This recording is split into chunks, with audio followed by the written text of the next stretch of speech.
ஒரு விஷயம் சொல்லட்டுமா? இப்போ நீங்க கேட்க போறது, உங்க வாழ்க்கைய நேரா தலைகீழா மாற்றும்.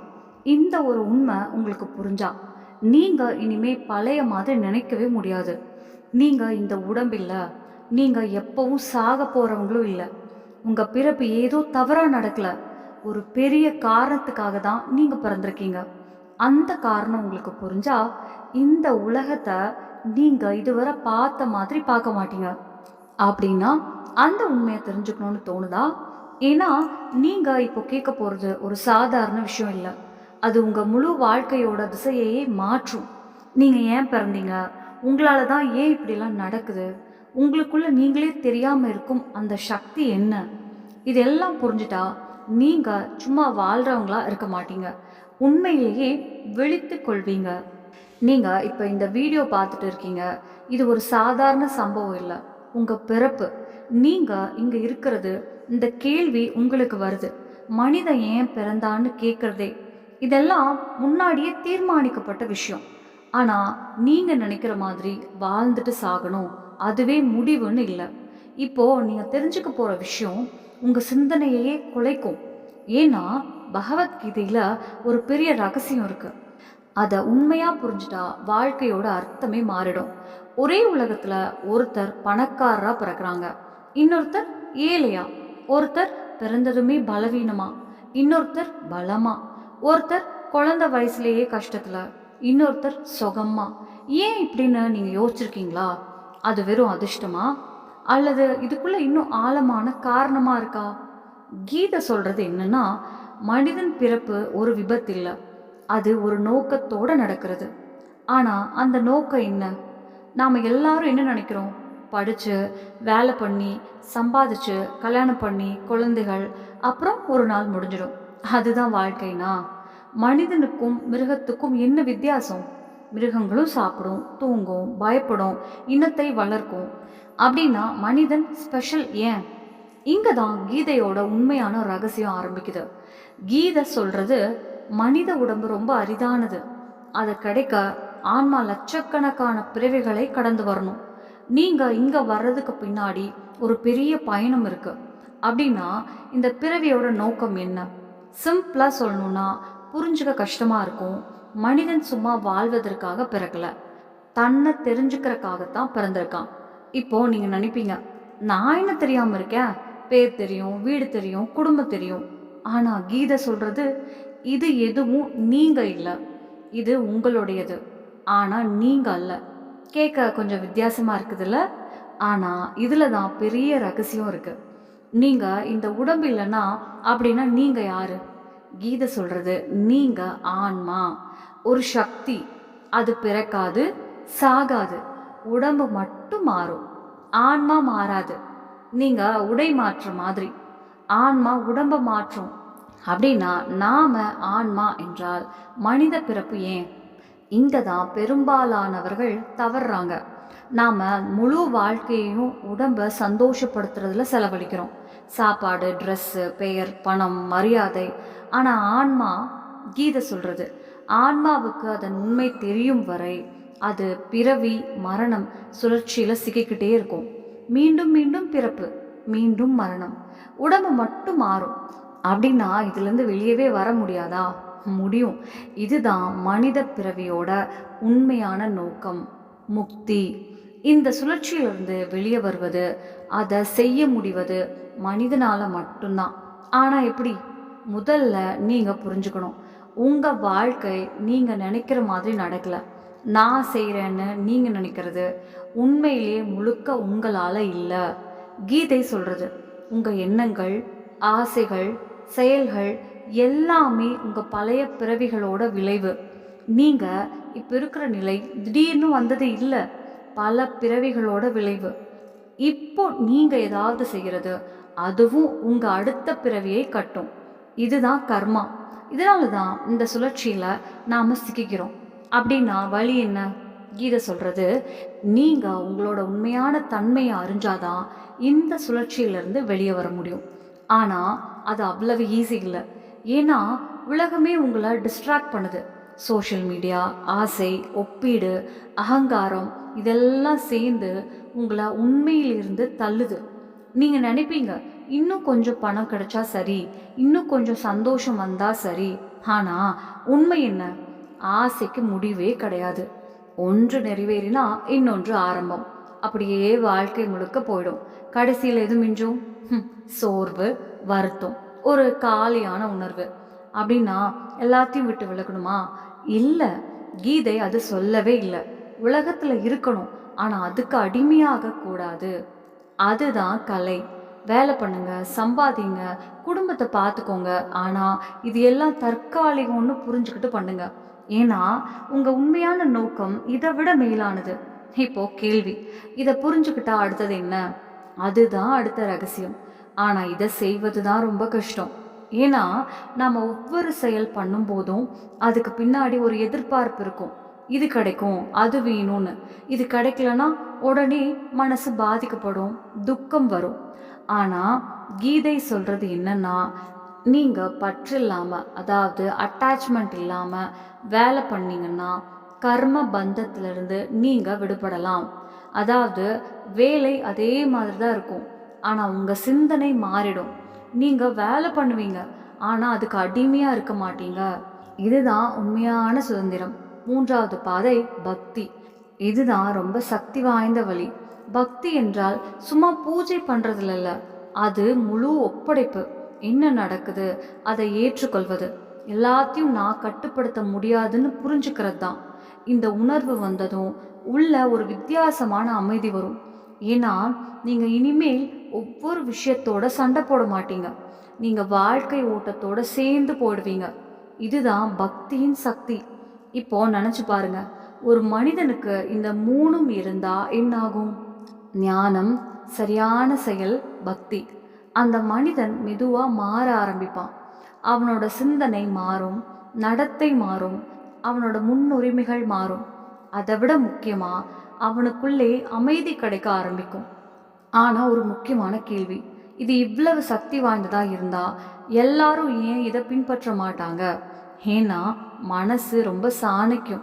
அது எப்பவும் ஈஸியான வழியை தான் தேர்வு பண்ணும். இப்போ கொஞ்சம் என்ஜாய் பண்ணிக்கலாம், பிறகு பார்க்கலான்னு சொல்லும். அந்த பிறகுன்னு சொல்லிக்கிட்டே வாழ்க்கை முழுக்க போயிடும். கீதை சொல்றது, மனசு தான் நண்பன், மனசு தான் எதிரி. நீங்க மனசை கட்டுப்படுத்துனீங்கன்னா அது உங்களை உயர்த்தும். மனசு உங்களை கட்டுப்படுத்துச்சுன்னா அது உங்களை கீழே தள்ளும். அப்படின்னா மனசை எப்படி கட்டுப்படுத்துவது?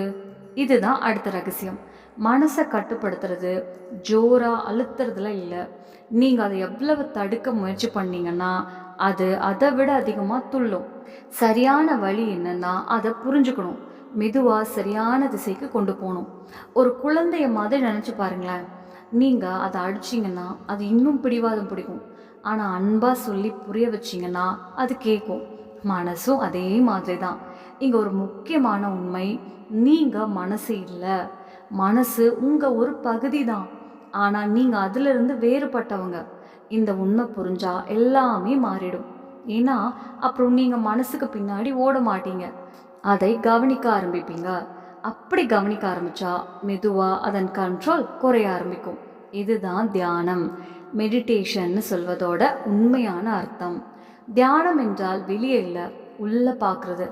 நீங்க உள்ள போக ஆரம்பிச்சிங்கன்னா முன்னாடி மறைந்திருந்த விஷயங்கள் தெரிஞ்சுக்க ஆரம்பிக்கும். அமைதி, சமநிலை, எந்த வெளிப்புற விஷயத்துக்கும் சார்ந்திராத ஒரு சந்தோஷம். இதுதான் பரம சத்தியத்தோட முதல் அனுபவம். ஆனா இது ஆரம்பம்தான், இன்னும் ஆழமா போகும். நீங்க உள்ள போக போக ஒரு உணர்வு வரும். நீங்க ஒன்னா இல்லை, உங்களுக்குள்ள இன்னொரு சக்தி இருக்கு. அது எப்பவுமே இருந்தது, ஆனா நீங்க கவனிக்கல. ஒரு நேரம் நினைச்சு பாருங்க, நீங்க ரொம்ப தனியா இருந்த நேரம், எல்லாம் தவறா போகுது போல இருந்த நேரம், யாரும் இல்லைன்னு தோணும். ஆனா அப்ப கூட உள்ள ஒரு குரல் வரும், எல்லாம் சரியாகும்னு. அந்த குரல் யாருடையது? அது மனசு இல்லை. மனசு பயமுறுத்தும், குழப்பம் தரும், நெகட்டிவா யோசிக்கும். ஆனா அந்த குரல் அமைதியானது, நிலையானது, சரியான பாதையை காட்டும். கீதை சொல்றது அதுதான் உங்களுக்குள்ள இருக்கிற பரமசக்தி. அதாவது கடவுள் இங்கோ தூரம் இல்லை, அவர் உங்களுக்குள்ளேயே இருக்காரு. ஆனா நாம் என்ன பண்றோம்? அவரை வெளியே தேடுறோம். அதனால தான் நமக்கு ஃபீல் ஆகல. அது ஒரு ரூமில் மெதுவாக மனம் இருந்தால் நீங்கள் கவனிக்கலனா அது தெரியாது. ஆனால் கவனிச்சிங்கன்னா தான் தெரியும் அது முன்னாடியே இருந்தது. அதே மாதிரி கடவுள் புதிய விஷயம் இல்லை, அவர் எப்போவுமே இருந்தவர் தான். நீங்கள் கவனிக்கல. இப்போ ஒரு முக்கியமான உண்மை சொல்லட்டா? மனிதன் பிறந்ததோட நோக்கம் கடவுளை தேடுறது இல்லை, அவரை அடையாளம் காண்றது. தேடுறது என்றால் அவர் வெளியே இருக்காரு, ஆனால் அடையாளம் காண்றது என்றால் அவர் ஏற்கனவே உங்களுக்குள்ள இருக்காரு. அப்போ ஒரு கேள்வி, நாமே கடவுளா? இந்த கேள்வி ரொம்ப ஆழமானதும் கொஞ்சம் ஆபத்தானதும் கூட. கீதா இதுக்கு பேலன்ஸா பதில் சொல்றது. நீங்க கடவுள் இல்லை, ஆனா அவரோட ஒரு பங்கு. ஒரு தீப்பொறி மாதிரி. அது தீயோட பகுதி தான், ஆனா முழு தீ இல்லை. அதே மாதிரி நம்மளுக்குள்ள கடவுளின் குணங்கள் இருக்கு, ஆனா நாம முழுக்க கடவுள் இல்லை. ஆனா அந்த உண்மையை நீங்க உணர்ந்துட்டீங்கன்னா என்ன ஆகும்? உங்க சிந்தனை மாறிடும். நீங்க உங்களை பலவீனம்னு நினைக்க மாட்டீங்க, நீங்க தனியா இல்லைன்னு புரியும். உங்களுக்குள்ள ஒரு சக்தி இருக்கு, அது எந்த சூழ்நிலையையும் கடக்க உதவும். இதுதான் உண்மையான உள்ளார்ந்த சக்தி. இப்போ இன்னொரு முக்கியமான கேள்வி, கடவுள் நம்மளுக்குள்ள இருந்தா பிழை ஏன் நடக்குது? மக்கள் ஏன் தவறுகள் பண்றாங்க? கீதை இதுக்கும் சொல்றது. மனிதன் தன்னுடைய உண்மையான அடையாளத்தை மறந்துட்டாதான் தவறான பாதைக்கு போவான். அதாவது தீமை என்றது வேற எதுவும் இல்லை, அது அறிவின்மை, இருள் மாதிரி. அது ஒளி இல்லாத நிலை. அதே மாதிரி தீமை என்பது ஞானம் இல்லாத நிலைதான்.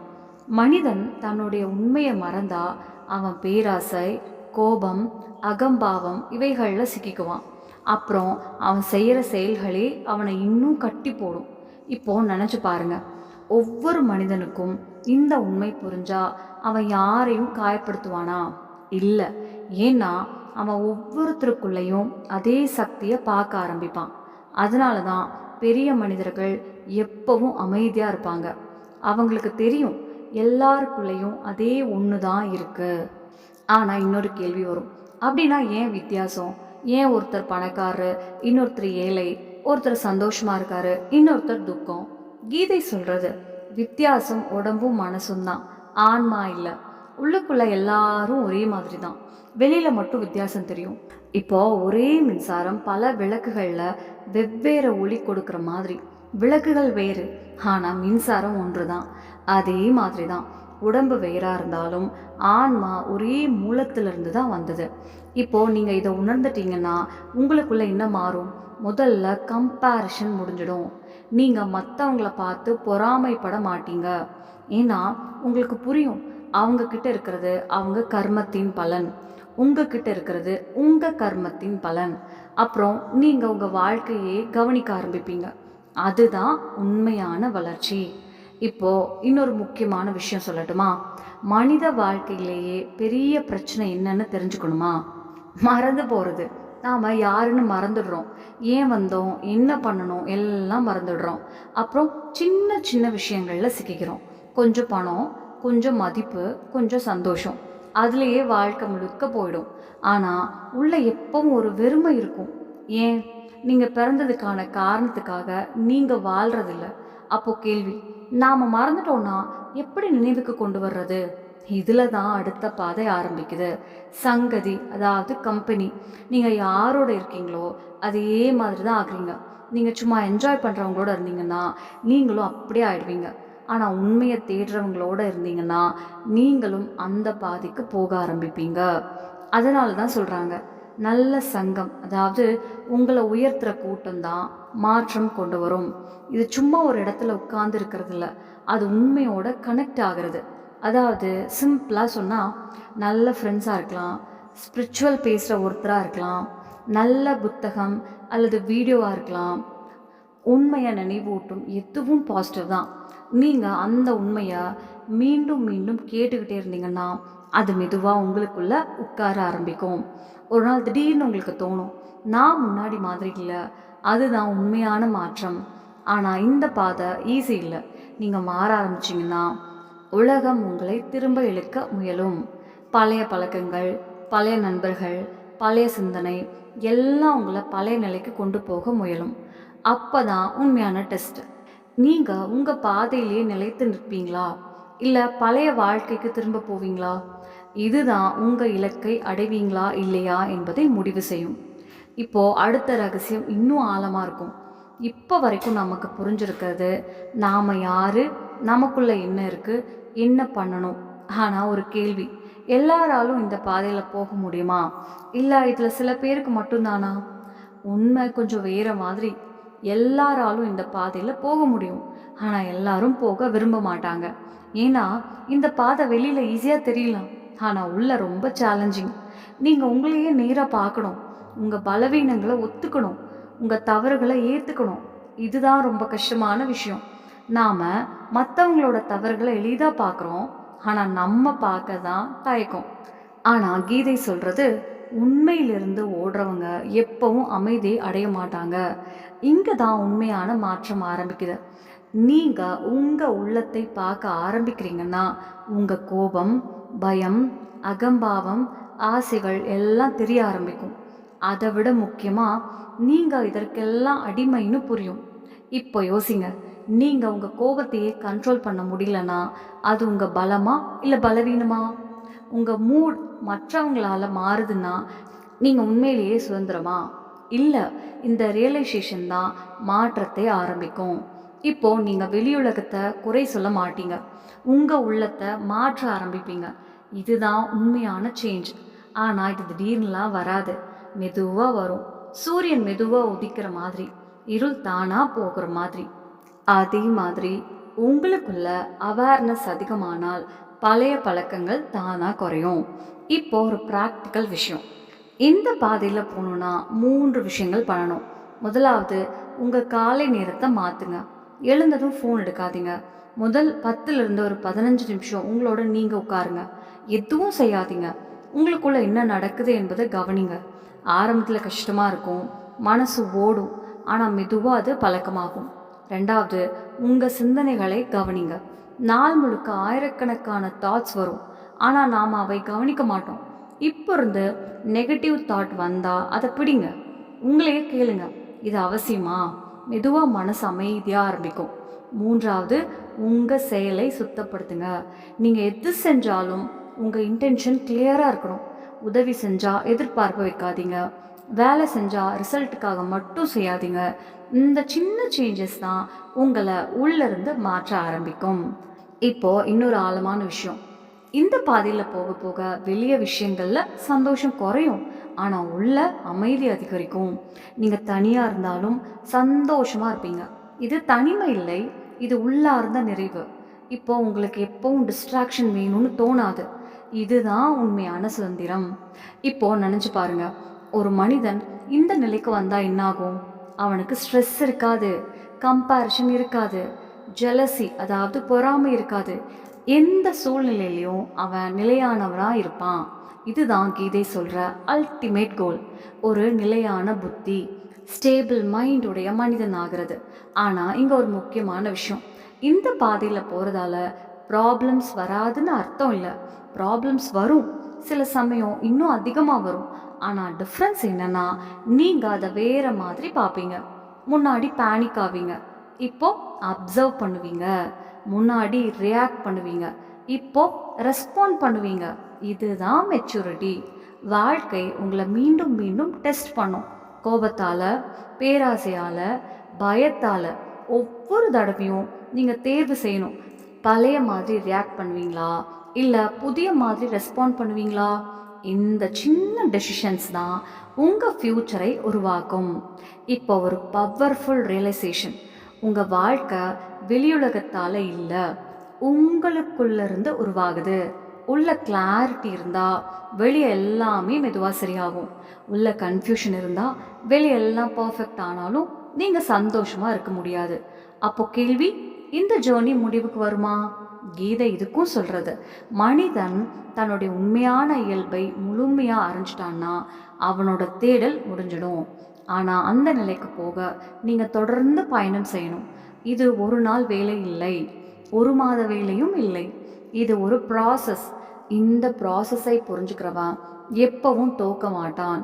ஏன்னா அவனுக்கு தெரியும், தினமும் கொஞ்சம் கொஞ்சமாக முன்னேறணும். சில நேரம் உங்களுக்கு தோணும், நான் மாற முடியல, என்னால் முடியாதுன்னு. ஆனால் நினைவில் வச்சுக்கோங்க, மாற்றம் மெதுவாக தான் நடக்கும், ஆனால் நிச்சயமாக நடக்கும். ஒரு விதை மெதுவாக மரமாகிற மாதிரி நீங்களும் மாறிக்கிட்டே தான் இருக்கீங்க. உங்களுக்கு இப்போ தெரியாமல் இருந்தாலும் உங்களுக்கு தேவை கன்சிஸ்டன்சி, விடாமுயற்சி. இப்போது அடுத்த முக்கியமான கேள்வி, ஒரு மனிதன் தன்னுடைய உண்மையான வடிவத்தை தெரிஞ்சுக்கிட்டான்னா அதுக்கப்புறம் என்னாகும்? அவன் உலகத்தை விட்டு போயிடுவானா? காட்டுக்குள்ளே போயிடுவானா? இல்லை சாதாரண வாழ்க்கையே வாழுவானா? உண்மை என்னன்னா, அவன் ஓட மாட்டான். அவன் இன்னும் அதிகமாக விழிப்புணர்வோடு வாழ ஆரம்பிப்பான். அவன் இந்த உலகத்திலேயே இருப்பான், ஆனால் வேற மாதிரி வாழ்வான். முன்னாடி அவன் உலகத்தையே உண்மையாக நினைத்தான், எல்லாத்தையும் பிடிச்சிக்கணும்னு நினச்சான், ஒவ்வொரு விஷயத்துலையும் என்னோடதுன்னு தேடினான். ஆனால் இப்போ அவனுக்கு தெரியும், எதுவும் நிரந்தரம் இல்லை. இந்த புரிதல் அவனை உள்ள லைட் ஆக்கிடும். இப்போ அவன் எதையும் பிடிக்க மாட்டான், அனுபவிப்பான், விடுவான், மேகங்களை பார்த்து ரசிப்பது மாதிரி. இங்கே ஒரு பெரிய மாற்றம். முன்னாடி அவன் சந்தோஷத்தை பிடிக்க முயற்சி பண்ணான், இப்போ அவன் அமைதியில் வாழ்கிறான். சந்தோஷம் வந்து போகும், ஆனால் அமைதி நிலையானது. இப்போ அவன் சின்ன விஷயங்களையும் திருப்தி அடைவான். அவனுக்கு அதிகம் வேணும்னு தோணாது, கம்பேரிஷனும் இருக்காது. முக்கியமாக அவன் தன்னிடமிருந்து ஓட வேண்டிய அவசியமே இருக்காது. முன்னாடி தனியாக இருந்தால் மனசு அவனை கஷ்டப்படுத்தும், அதனால அவன் பிஸியாக இருந்தான். ஆனால் இப்போது அவன் தனியாக இருந்தாலும் அமைதியாக இருக்கான். ஏன்னா அவனுக்கு தன்னோட பயமே இல்லை. அவனோட பார்வை மாறிடும். முன்னாடி ஏன் என்கிட்ட இது நடக்குதுன்னு நினைப்பான், இப்போது இது என்ன கற்றுக் கொடுக்குதுன்னு பார்ப்பான். ஒவ்வொரு பிரச்சனையும் ஒரு பாடமாக மாறிடும். இப்போ அவன் மற்றவங்களுக்கு ஒரு இன்ஸ்பிரேஷன் ஆகிடுவான். அவன் ப்ரெசன்ஸைவே அமைதியை கொடுக்கும். அவனுக்கு எமோஷன்ஸ் இருக்கும், ஆனால் அதில் மூழ்க மாட்டான். கடலில் அலைகள் இருந்தாலும் அடியில் அமைதி இருக்கிற மாதிரி. இப்போது அவன் வேலை செய்வான், ஆனால் ஈகோக்காக இல்லை. உதவி செய்வான், ஆனால் ஷோக்காக இல்லை. அவன் வாழ்க்கை ஒரு உயர்ந்த நோக்கத்தோடு இணைந்திருக்கும். இதுதான் உண்மையான யோகம். வேலை பண்ணிக்கிட்டே உள்ள டிட்டாச்சாக இருப்பது. அவனுக்கு பயம் இருக்காது, ஏன்னா அவனுக்கு தெரியும் எதுவும் உண்மையிலே அழியாது. மரணத்தையும் அவன் பயப்பட மாட்டான். அது ஒரு முடிவு இல்லை, ஒரு மாற்றம்னு புரிஞ்சிருக்கும். பழைய உடையை கலற்றி புதிய உடை போடுற மாதிரி. இப்போ முக்கியமான கேள்வி, அவன் உண்மையிலேயே விடுதலை அடைவானா? ஆம், ஆனால் அது மறைந்து போவதில்லை. அது உள்ளார்ந்த சுதந்திரம். ஆசை, பயம், அகம்பாவம் எதுவும் அவனை கட்டுப்படுத்தாது. இதுதான் உயர்ந்த நிலை. ஆனால் ஒரு ட்விஸ்ட், எல்லாராலும் இந்த நிலையை அடைய முடியும், ஆனால் ரொம்ப குறைவானவர்கள் தான் அடைகிறார்கள். ஏன்னா பலர் பாதியிலேயே நிறுத்திக்கிறார்கள். கொஞ்சம் அறிவு, கொஞ்சம் அமைதி கிடைச்சதும் இது போதும்னு நினைக்கிறாங்க. ஆனால் தொடர்ந்து போகிறவங்க தான் உண்மையை அடைகிறார்கள். நீங்கள் அந்த நிலைக்கு போக முடியுமா? முடியும். நீங்கள் உண்மையிலேயே விரும்பினா. ஆனால் விருப்பம் மட்டும் போதாது, வாழ்க்கையில் மாற்றம் கொண்டு வரணும். சின்ன சின்ன ஸ்டெப்ஸ். தினமும் முதல் விழிப்புணர்வு, நீங்கள் என்ன செய்கிறீங்கன்னு கவனிங்க. ரெண்டாவது அடையாள மாற்றம், நான் உடம்பில்ல ஆன்மான நினைவில் வைங்க. மூன்றாவது செயலை சுத்தப்படுத்து, ரிசல்ட்டுக்கு அட்டாச் ஆகாதீங்க. நான்காவது உங்களுக்குள்ளே செல், தினமும் கொஞ்ச நேரம் உங்களோட நீங்கிருங்க. ஐந்தாவது ஒப்படைப்பு, கண்ட்ரோல் இல்லாததை விடுங்க. ஒரே லைனில், வாழ்க்கையின் நோக்கம் வெளியே ஏதாவது அடையவே இல்லை, உள்ளே இருப்பதை உணர்வது. இந்த உண்மை புரிஞ்சா வாழ்க்கை மாறாது, நீங்கள் மாறுவீங்க. இந்த ஜேர்னி முடிவில்லாதது. தினமும் தேர்வு செய்யணும், ரியாக்ஷனா இல்லை அவேர்னஸா. இப்போ கடைசி உண்மை, நீங்கள் ஏற்கனவே முழுமையானவர்கள். நீங்கள் மறந்துட்டீங்க, இதுதான் முழு பயணம். மறந்ததை நினைவுபடுத்துவது. இப்போது நீங்கள் உண்மையாக புரிஞ்சுக்கிட்டீங்கன்னா இப்போவே உங்களுக்குள்ளேயே பார்க்க ஆரம்பிப்பீங்க. ஒரு கேள்வி, நீங்கள் சும்மா வாழ்கிறவனா இருக்கணுமா, இல்லை உண்மையாக விழித்தவனாகணுமா? நீங்கள் தேடுறது நீங்கள் தான். அதை உணர்ந்த நாள் பயம் இல்லை, குறை இல்லை, முழுமையான அமைதி மட்டும். இப்போ முடிவு உங்கள் கையில். மனித வாழ்க்கை வாழ்வதற்காக மட்டும் இல்லை, தன்னை தானே அறிவதற்காக. நன்றி. நம்ம சேனல்ல பிடிச்சிச்சுன்னா லைக் பண்ணுங்க, ஷேர் பண்ணுங்க, சப்ஸ்கிரைப் பண்ணுங்க. நன்றி.